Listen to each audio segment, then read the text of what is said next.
So I just finished reading my second Nicholas Sparks book, and it was good.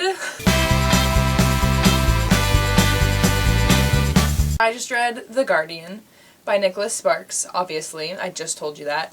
And I am going to give it 4 out of 5 stars. So I'm going to start off by saying this book was not at all what I was expecting. And it's not at all what they make it out to be on the back of the book. This is a lie right here. You read the synopsis on the back of the book, and this is not what it's about. The Guardian starts off after Julie's husband dies, and it is just before Christmas, and he has arranged for her to get a Great Dane puppy.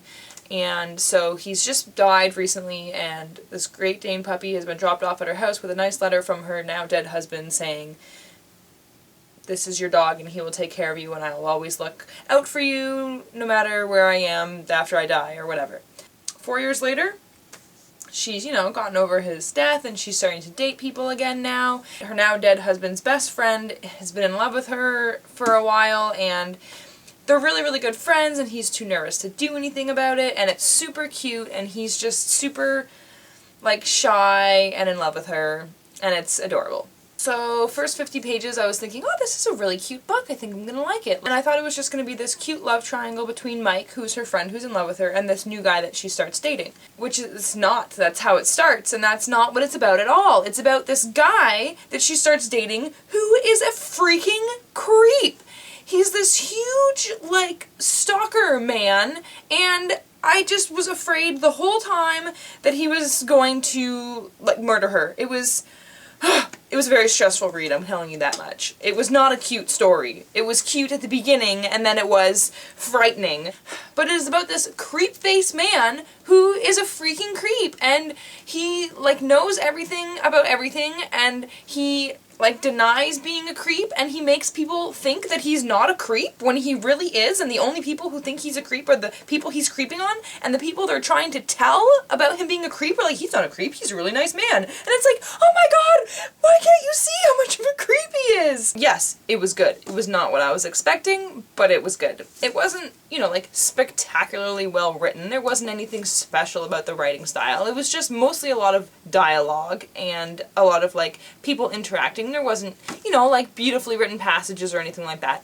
But, I'm not expecting that from a book like this. I was expecting a cute love story, and that's not what this was, but whatever. It was a good story, and it definitely had me going. I was in there with the characters. I really, really liked Mike a lot. Mike was great. Yes, Mike rocked.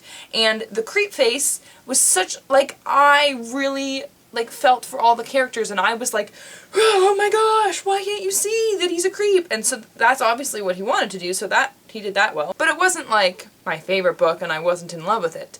So because of those reasons, that is why I'm giving it 4 stars. There was nothing that really bothered me about it, but then again, there was nothing that really stood out about it that I really, really liked about it, except for the fact that I liked Mike, and I was nervous for the characters the way I should have been, so that's good. It was not what I was expecting. It's not a cute lovey-dovey story. It's pretty suspenseful, and creepy, and frightening if creeps scare you, because he's the type of creep that, really exists. Those people are real, so I thought he wrote, super cheesy romance books. Because he did, The Notebook and A Walk to Remember, right? And those are super cheesy romance movies.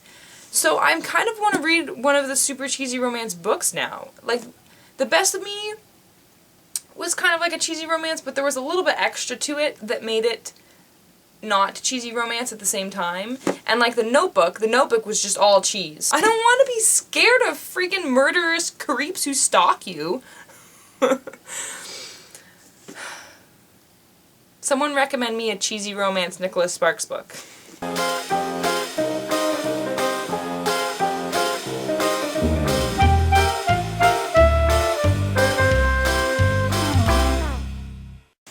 Oh, I still have my name tag on. That's fantastic.